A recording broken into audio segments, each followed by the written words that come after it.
दीर्घ धरे नारद मुनि कुछ कहा नहीं। नारद मुनि ये कृष्ण का लीला देखना है, ज्यादा कुछ बोलना नहीं आपका। तो कृष्ण पैर धोया, बहुत स्वागत किया। नारद मुनि हम गृहस्थ लोग हैं, हम भाग्यशाली आपका साधु हैं, किसी सेवा कर सकते, आप बहुत कृपा जो है शादी के घर में बिना बुलाए के आते हैं। तो इस तरह स्वागत किया, ठीक है। धीरे धीरे दूसरा घर में गया, बहुत ही ऐसे स्वागत किया। तो लगा ये दिखाई नहीं कोई कृष्ण को, नारद मुनि को, दूसरा का दूसरा कुछ देख रहा है। हर जगह में जाते हैं, सब जगह कोई जगह में कोई पॉलिटिक्स के बारे में चर्चा कर किसी दूसरा शक्ति को दम कर, कोई जगह देखा है बच्चा को साथ क्या कर रहा है, कोई जगह देख रहा है लाल को साथ देने का किसी दस्ते रहे कृष्ण में, कोई जगह सुदामा बोले या उनका असेंबली सभा के लिए जाने के लिए हो रहा है, कोई दूध आके कोई अलग अलग खबर, इसे विभिन्न प्रकार में लीला देख रहा है। तो लीला देखकर मैं समझ गया हाँ तो ठीक है, कृष्ण क्या नहीं कर सकते। इस तरह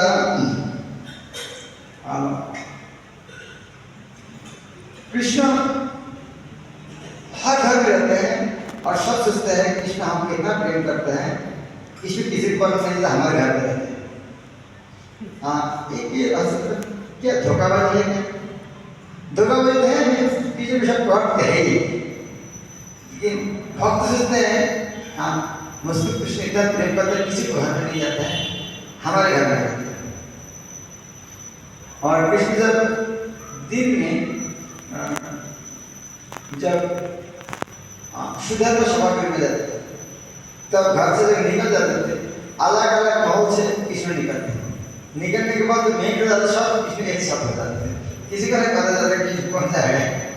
तो एक कृष्ण है और उसके आगे होता है भगवान श्री कृष्ण नील चर्च।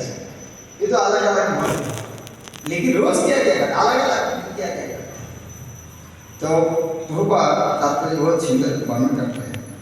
हम कृष्ण को अनुकरण नहीं करना चाहिए, अनुसरण करना चाहिए। कृष्ण का दिनचर्या क्या है?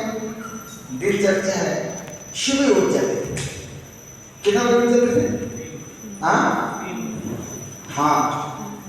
3 घंटा सुबह उठकर 3 घंटा पढ़ते।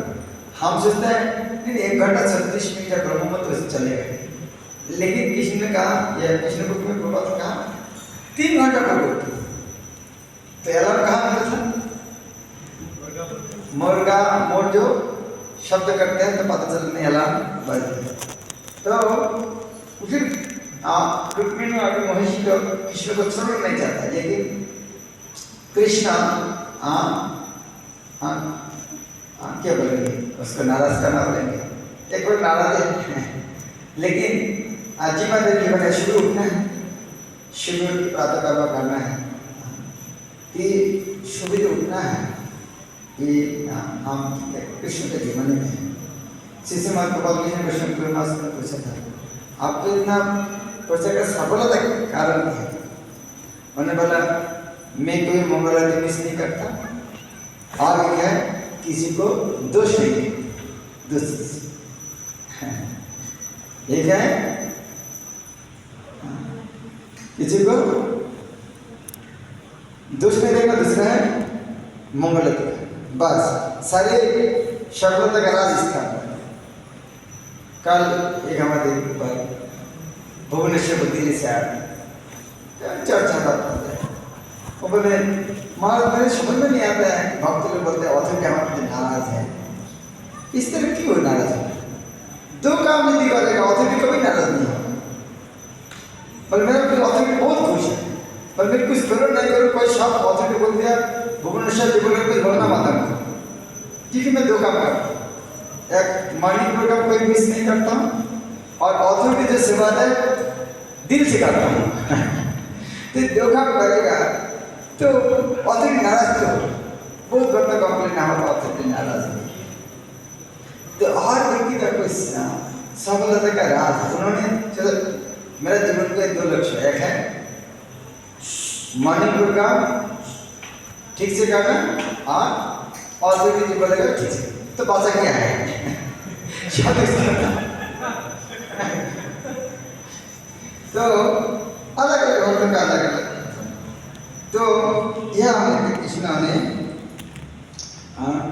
भगवान श्री कृष्ण अपनी 16,000 पत्नी के साथ विश्राम करते थे, किंतु प्रातःकाल सूर्योदय के 3 घंटा पूर्व वे उठ जाते थे। हाँ, यह है, यह 3 घंटा भारत पूर्व बंगाल में तो 3 घंटा था 3 बजे, लेकिन यहाँ का 3 घंटा है 1 घंटा पीछे ये माफ है तरह सूर्योदय 1 घंटा लेट होते हैं, ठीक है। सूर्योदय का यह पूर्व बंगाल 3 घंटा। प्रकृति की व्यवस्था के अनुसार मुर्गे का बोलना ब्रह्म मुहूर्त के समय की सूचना देता है। घड़ी की कोई आवश्यकता नहीं, जैसी मुर्गा प्रातःकाल बोलता है। हमें समझ लेना चाहिए कि आप बेटी के समय उठने के समय हो चुका है।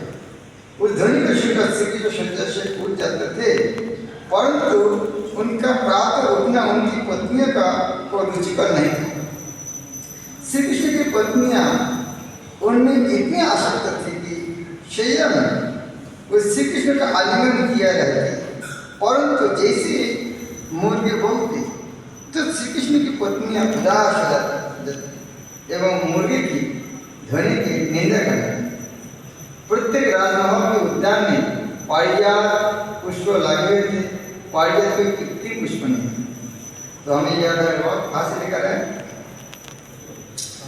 से। तो इस तरह कृष्ण और सुदामा की सभा में बैठा है, रास करके कर रहे हैं। अभी कृष्ण कितना राजा है, खुद में राजा नहीं है, कितना लीडर है, उन्हें भी कोई राजा नहीं बनना है। सुने किसी कोई राजा बन, राजा कौन है? राजा कौन है? हाँ, उग्रसेन। कोई सुना युद्ध में उग्रसेन युद्ध का लेके गया? किसे गया? कृष्ण खुद गए। नाम तो राजा नहीं है, लेकिन काम राजा का है। क्या लीडर है? कोई नहीं राजा का कुछ नहीं। राजा उग्रसेन महाराज आपका जय हो, आपका दास विनती कर रहा है, इस तरह नीचे से हाथ जोड़ करके बोलते हैं। अच्छा, युद्ध का टाइम आता है तो उग्रसेन को नहीं होता, आप चल जाओ, मैं इधर देखता हूँ समझ। यह लीडर है। हाँ, राजा का नेतृत्व उग्रसेन के लिए है, युद्ध का कब मतलब है। हमें हाँ ये शिक्षा मिलना चाहिए, सेवा करने की शिक्षा को पाए। चैतन्य महाप्रभु जी कितना बड़ा लीडर है। चैतन्य महाप्रभु ने एक पुस्तक में लिखा है, कोई इस तरह 100 आदमी के बैठ के लेक्चर दिया, ये भी सुना नहीं। हाँ, लेक्चर देने दो जगह तर्क हुआ फिर लेक्चर देने के वो नबी तर्क करने के लिए उत्तर दिया गया। महाप्रभु क्या हुआ लीडर है, एक पुस्तक दिया गया नहीं, एक किसी को लेक्चर भी दिया नहीं। प्रकाशन सरस्वती का, प्रकाशन सरस्वती के पास लेक्चर दिया नहीं, उन्होंने झगड़ा कर उत्तर दिया, चैलेंज के उत्तर। उधर में क्या बोला, दक्षिण भारत में बुद्ध, वो लोग चैलेंज के उत्तर दिए। नवद्वीप में किशोर काश्मीरी चैलेंज के उत्तर दिए, लिख सकते हैं। रामानंद के पास प्रश्न पूछा, उत्तर सुना। शाहरुख के पास 7 दिन चुपचाप बैठे रहा है, 7 दिन। हमारे यहाँ एकादशी दिन भी 1.5 क्लास होगा, उसे मुश्किल करते हैं, और 7 दिन कुछ बोल रहे क्या लेकर, और लेक्चर सुनकर कहा हरिदास चर्च के पास जाके हरिदास के नाम का महाराज और सुन के उनको लीडर बना दिया। हरिदास को लीडर बना दिया, नाम आप महाप्रभु से ज्यादा नाम करते, 3 लाख करते। इधर में राष्ट्र तत्व रामानंद से सुनते हैं, अरूप सनातन के सारे विद्वान बना दिया। क्या लीडर है ये? कृष्ण इस तरह लीडर उन्होंने सभागृह में सारे समस्या समाधान करने के लिए उन्होंने सोचा। एक दिन सभा के बैठे हैं, एक राजा का दूत है, उन्होंने कहा महाराज हमें बहुत सारे राजा को जरासंध ने बंदी बना के रखा, तो सब आपको इंतजार कर कब आएंगे उनको था। तो टेंशन किसका? कृष्ण का। वो कृष्ण का नहीं है, कृष्ण का लेकर क्या करना चाहिए। और ये तो वार्तालाप चल रहा था। उसी टाइम नारद मुनि भी आके, नारद मुनि आके खबर दे रहा है में दुर्योधन आपको इंतजार, युधिष्ठिर महाराज आपको इंतजार कर रहा है राजसूय के पास। अब टेंशन है दोनों जगह से एक्शन कैसे करेंगे। तो उधर सोचता